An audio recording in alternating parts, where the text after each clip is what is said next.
ఇంట్లో పని అంతా నువ్వే చేయకపోతే నీ తోటి కోడలకు కూడా కాస్త సహాయం చేయమని చెప్పొచ్చుగా. నీకేమైనా మహారాణి కిరీటం పెట్టిస్తారనుకుంటున్నావా? వంటింటి కుందేల్ని చేశారు, ఇంటికి జీతం లేని పని మనిషిని చేసుకున్నారు. మీ ఆయన సంపాదించటం లేదా? అంతా కలిసి ఉండాల్సిన పనేముంది? మీరు ఏరే వెళ్ళి పోవచ్చు కదా. నీకు ఈ షాకిరి తప్పుతుంది, బోలెడంత సమయం మిగులుతుంది రాజే.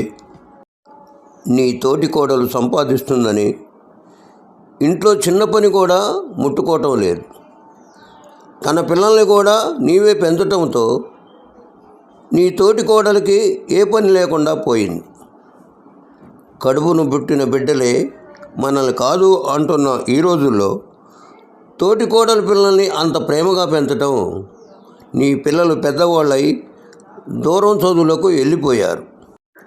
వీళ్ళని నెత్తికెక్కించుకొని మొత్తం మీ తోటి కోడలికి ఎటువంటి బాధ్యత లేకుండా చేశావు. మీ ఆయనకు గట్టిగా చెప్పు, ఏరే ఇల్లు చూడమని. 20 సంవత్సరాలు చాకిరీ చేశావు, ఇంకా చాలలేదు అంటూ కూతురు వరుసైన రాజుకి వసంతం నూరిపోసింది. ఏమిటి పిన్ని, ఇందాక నుంచి నన్ను మారు మాట్లాడకుండా ఏదేదో అంటున్నావు. ఇదిగో చివరిసారిగా చెప్తున్నా రాజీ, ఎందుకింత గొడ్డు చాకిరీ? నీకు అందం లేదా, ఆస్తి లేదా, చదువుకోలేదా? ఎందులో నీవు తక్కువ అని నీ తోటి కోడల దగ్గర అంత నువ్వు తక్కువ చేసుకొని పనులు చేసి పెట్టాలి? ఆమె మహారాణిలా ఉంటుంది అంటూ రుసరుసలాడింది వసంతం. చూడు పిన్ని, నేను కష్టపడిపోతున్నాను, అయినా నేను చేసేది పెద్ద ఏముంది?